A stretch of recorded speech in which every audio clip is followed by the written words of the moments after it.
Well, I thought it would be interesting if we began at the opening of the play, because here we hear Medea screaming and shrieking in the house, behaving with extraordinary emotion. But then when she actually appears on stage, she does her best to persuade the ordinary women of the chorus that she's just exactly like them. So I thought it would be useful maybe if we began by thinking what the life of an ordinary woman was like in 5th century Athens. Well, it's one of the reasons that the play is so brilliant, apart from being the most extraordinary emotional journey and piece of theatre in its Greek sense. It's a brilliant bit of evidence, I think, because when we come to the women of the ancient world, and in particular the women of ancient Athens, we really are jigsaw puzzling together such scant bits of evidence. I mean, as you well know, Athenian history, it really is written by men, about men, and yet women are 50% of the population, and actually probably quite a vigorous 50% of the population. So how do we know the story of their lives? What do we do? We've got very exciting archaeology now, and I hope we're going to talk about that later, because there are extraordinary objects and sites that are making their way up out of the Athenian earth, and we can use that very successfully to get a picture of what life was like for women. We have a tiny number of historical texts where women are mentioned. The odd thing that could possibly have been written by a woman, but these are very kind of dull sort of laundry lists, basically. But then we have this description, as you say, at the beginning of the play, of Medea saying, this is what it is like. I understand what it's like to be a woman. I understand the difficulties of marriage and divorce and loss. And of course it ends with this extraordinary description of the horrors of childbirth, saying she would much rather, be shot down in battle, as it were, than to have to endure that pain of childbirth. So it seems to be kind of almost a kind of extant declaration of, as an Athenian male writer, this is what I think it is like to be a woman, but put into the mouth of Medea. Very interesting if you think of what the plot of Medea is and the complications of her relationship with Jason and the horrors really that she endures. And these are reflected, I think, in what happens to real women in 5th century and 4th century Athens. If you look at marriage in ancient Athens, women were taken from their family homes to the homes of their new husband. They were young. We think they were probably 11, 12, 13, some even younger. They weren't really allowed to, and they certainly weren't encouraged to return back to their familial home. If their fathers die intestate and there are no male heirs, then daughters are just married off to the nearest kinsman. So this is not, as far as a woman is concerned, a bed of roses in any sense. And yet, there are some fascinating fragments. There's a man called Antiphon, and we've got a fragment of his sort of philosophical treatise on what it is to be a married male Athenian. Very interesting, because he's basically sort of saying this is a bit of a nightmare, because you give up your independence, you give up who you are, you have to compromise, you suddenly have to live two lives rather than one. But also within those rather damning lines, there are these little moments when he talks about actually the pleasure of sharing conversation with your wife, the pleasure of having a companion, a life companion, which must suggest that actually those Athenian marriages weren't all entirely bleak. Even if they were enforced, there must have been joy in some of them. It's absolutely fascinating, isn't it? I mean, you were speaking about the archaeology, though. Perhaps we could just say a few things about that. Well, the archaeology, I mean, that's great, we could be here for 2 days, because the archaeology is so exciting that's coming out of Athens at the moment, kind of for 3 reasons, really. Partly because, of course, they had the Olympics a few years ago, so there was a lot of building. They've built a new metro station, and before the financial crisis, there was a bit of money to support archaeology in the centre of Athens. So extraordinary things are coming out of the ground. I mean, what's currently being excavated, and this is just a bit of advice for anybody, if you go down to central Athens, walk down Adrianou Street, which is the main street in the Plaka, you've got the Agora to your left and your right. If you look down at the bottom of Adrianou Street, the painted stoa, the stoa Poikile, is being excavated right now.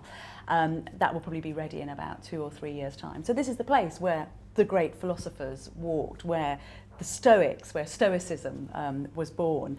And interestingly, just a kind of little aside, very beautiful place, painted, we know, obviously at the back, beautiful colonnades, but just a packed earth mud floor, which is a rather lovely detail, I think, of us imagining those philosophers walking on bare earth as they thought their brilliant thoughts. So both in monumental terms and in very small terms, there's a lot of archaeology coming out of the ground. One of my favourite objects, which is on display in the new Acropolis Museum, is a frying pan, because of course it's a very blackened terracotta frying pan, because I think we forget that because Athens was so close to the sea, the smell of fried fish would constantly have been in the air surrounding Socrates and Plato and Euripides. But when it comes to women, because we don't have their voices, it's essential that we use the material evidence that's coming out of the ground. And all kinds of interesting things are emerging. In the Agora itself, a huge number of lead tablets are appearing. I mean, really vast numbers, particularly in the wells which are being excavated. And some of these are curse tablets, but a lot of them are kind of ABCs, where young Athenian children are being taught to read and write. And the academic who's working on them at the moment has done a very clever bit of maths and thinks that it's impossible that these were all ABCs that were being given just to boy children, that some of the girl children must have been given them too, which suddenly opens up this possibility that Athenian women were literate, where we thought up until now probably the majority of them, or all of them pretty much weren't. It also raises an interesting possibility that these children are being taught not just by slaves but by their mothers, to read and write, again just because of the number that there are, and that what they're doing is then bringing them the kind of on errands, or they're coming in pockets, or sort of, you know, boys who are allowed into the Agora if you're over a certain age, you know, they somehow drop them. So that's just one kind of very interesting example. The kind of central bit of archaeology, though, which is shedding huge amounts of light on the life of women in ancient Athens, is to do with the religious sphere. Very interesting. Through the whole of human history, women have been systematically written out of history. But when it comes to women's relationship to the world of the gods, to the supernatural, to religious belief, actually they've been written in. And if we look at that evidence, we can follow the trail of women across the centuries. And it now seems that actually the women of Athens had cogent roles in the promulgation and nourishment of the religious beliefs of the city. You know, and there were a lot of religious beliefs. You know only too well, at any one time there are 2,000 gods, demigods, spirits, heroes, heroines being worshipped in the Athenian city. And actually that takes a lot of support, you know, practically and physically. Somebody's got to spend a lot of time keeping all that religious fervour and piety afloat, and we think that women had a really key role in that. Interesting little bits, for instance, slabs which had been consigned to the storerooms of the National Archaeological Museum in Athens are now being brought up on display, which show high priestesses as the keepers of the keys of the great temples. And they have these huge keys. I mean, they look like I think they've been slightly amplified for the sake of kind of artistic effect, but they look a bit like you know, those cranks that people used to use to start up motors, you know, kind of for starter engines. Huge, great things that these priestesses are carrying over their shoulders. And just kind of pause for a moment, because if you think in 5th and 4th century Athens, the temples and sanctuaries really were the banks of the community. This is where all the treasures, all the portable wealth was stored. And it's not a man who's in charge of that and who has access to that and who physically has the key. It's a woman. And suddenly, if you think of that, that doesn't mean that women were rich, but it does mean that they have status and responsibility when it comes to religion. And what we all have to remember when we're watching a play like Medea is that going to the theatre was a religious experience in ancient Athens. You know, the theatre of Dionysus is obviously a theatre of the god Dionysus. It's within a religious precinct, there were religious rituals that preceded the theatrical performances, and in particular the Festival of Dionysus, which was one big religious festival.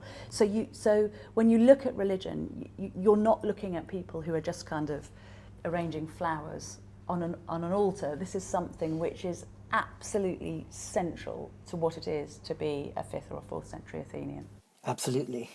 Now, you were talking there about women being educated and women being clever, and that's particularly true of Medea, isn't it? But there's one thing which makes Medea extraordinary, and that is that she isn't a Greek. She comes from a barbarian land, and that's very important for her, isn't it? So how does that Yes. play into the argument? Because she is extraordinary in so many ways, isn't she? And Yeah. that's very much part of it. Well, absolutely. She kind of encapsulates everything that the Athenian man was scared of, really. A kind of attractive, sexually active woman who seems to be able to control the world around her in some way, who has a kind of interesting relationship with children, and most of all, the fact that she is a foreigner. She's a barbarian, she's exotic, she's from somewhere over there, in the East. And this is the reason, I'm sure, that Medea is written into those dramas, because those Athenians were trying to work out how the city-state dealt with those, as you say, all those abnormalities from the Athenian perspective. There would have been a lot of foreign women in Athens. We know that because there's a fantastic kind of conservative pamphleteer called Isocrates who writes this brilliant kind of Daily Mail column or kind of editorial where he talks about all these foreigners, particularly these foreign women, and they're filling our tombs and our public registers. It's a brilliant rant. So we know that they were there and that people were kind of worried about them being there. There are famous historical characters such as Aspasia, who is of course from Miletus, from what's now kind of the literal Turkish coast. So we know that they are in the city.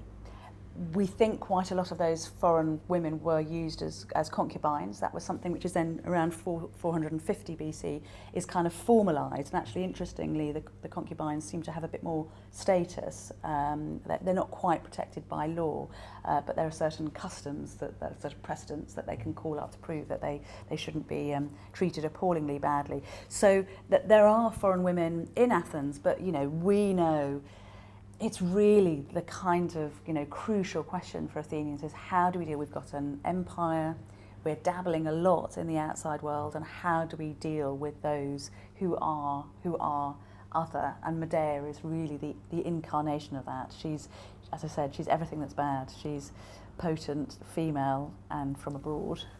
And she's the other, of course, in some very important and interesting ways, because as she keeps reminding us throughout the play, she is descended from the immortals. Yeah. She has this a divine heritage, which is, in fact, something which is shared by other women from mythology. And perhaps we might be thinking particularly about Helen. And I was just really wondering if you think that there are any connections between Medea and Helen, and what you think those might be. Many connections between Helen and Medea. Exactly as you say, they're both descended from gods. Medea from Helios, Helen from Zeus. This is why she was supposed to be perfectly white. Helen had this perfect white skin because, of course, her father raped her mother, Leda, the Queen of Sparta, in the form of a swan. So naturally, she's swannish in complexion. Although I actually think there's a really, really interesting, much more mundane, real explanation for that. Because I do think that the character of Helen, she's many things, but I think she's also based on oral memories of the great ruling queens of the Bronze Age, who we now know covered themselves in white lead paint. So there's sort of images of them on the fresco walls where they're standing there looking very ferocious, these Bronze Age queens and aristocrats, white-faced, bare bosoms, you know, sometimes in Minoan cases grappling snakes or just sort of walking through the palaces. And again, for years the kind of orthodoxy was this was just a way of representing them in artistic terms, that you represented men as dark and women as white. But actually we've analysed the interior of the pots left in a number of the graves from the Mycenaean Bronze Age, and they contain industrial amounts of white lead oxide in the cosmetic boxes. So these women were covering themselves with white paint, which I think is why they're all ending up dead by the age of about 24. It's not the most healthy thing to use, is it? I mean, they would have been, you know, they would have died of lead poisoning if something else hadn't killed them first. So anyway, so Helen, we digress, but so Helen, this white queen with her godfather, this woman again who draws men not just to her bed but to their deaths, and is a sorceress in that we're told, Homer tells us that once she returns to Sparta, she mixes up the nepenthe, this kind of druggy brew for the veterans of the Trojan War, so that they will forget all of their sorrows. And of course Medea also has the unguent that she covers Jason with, so that he managed to get through some of his trials and tribulations. She has a kind of sort of sleeping draught, doesn't she, that she gives to the dragon. So again, she's a mistress of these potions. What's fascinating is that, again, I think the Nepenthe, although this is sort of presenting these women as archetypes of the witch, of the sorceress, actually, again, in these extraordinary containers that are in Bronze Age graves, we've analysed the interior of some of the clay pots and bits that are left on the inside of some of the metal pots, and we realised that the women of those Bronze Age societies were mixing up laudanum, opiates. Huge numbers of opium seeds have been found, carbonised opium seeds, and that's what they were doing. So a Helen of the Bronze Age would again, I'm sure, have been in charge of mixing up this kind of druggy brew, which of course would have been applied both for medicinal purposes, but I'm sure would have been wrapped up in a spiritual, religious ritual, with the idea that this was a woman who was allowing the men and the women around her closer access to the world of the gods. Yes, now, just to end, though, I'd just like to talk about the end of the play, because the end of Medea, of course, Medea comes to Athens, and here we are, the audience in the theatre of Dionysus in Athens. I don't know if you have any opinions about whether the audience was all male or whether there were women in the audience as well, but anyway, be that as it may, she returns to Athens because she's been offered asylum by Aegeus, who is the personification or the representation of Athens in the play. And so here we are, Medea's on her way. We've heard all these terrible things she's done, this great transgressive, destructive woman is on her way here to Athens, and it's extraordinary, isn't it? And how do you really think the Athenian audience would have reacted to that ending of the play? It is absolutely terrifying, isn't it? It's the ultimate horror, isn't it? Yeah. It's like the kind of Athenians are forcing themselves to watch the Blair Witch Project over and over again. You know, this is as bad as it gets. Yes. I mean, just your question about whether women were in the theatre. Yes. I mean, this is, as you know, much contested. We do not have any really rigorous, hard evidence either way. There are scholars who think that some women were allowed in. If so, they would have been given the worst, hottest, fly-blown seats up at the top of the theatre. I mean, you know, to be honest, I'm still in two minds about it. We know that children definitely came to the theatre. It's something which appears in Socrates' trial, because these were children who would have been there in the theatre when Aristophanes, you know, describes Socrates in these less than flattering ways, who would then be grown-ups by the time of his trial, kind of interestingly. Whether women were there or not, I don't know. I wonder if every now and again they were allowed, again, as part of some kind of religious topsy-turvy kind of, you know, Bacchic moment when the world is turned upside down, whether they were allowed in. But I think you're right. I know that you think they probably weren't there, and I think you're probably right that actually just these images of women were being put out there for men to try to deal with. Isn't that what the theatre is for, though, in ancient Athens? The performances take place in the daylight. This is a shared experience. There's a collective philosophy being exercised and interrogated here, both about what it is to be human, but more importantly about what it is to be Athenian. And I think in the presence of Medea, we learn that even though the Athenians admit there are others, either outside the bounds of empire or outside the city walls, really you do not want them at your heart.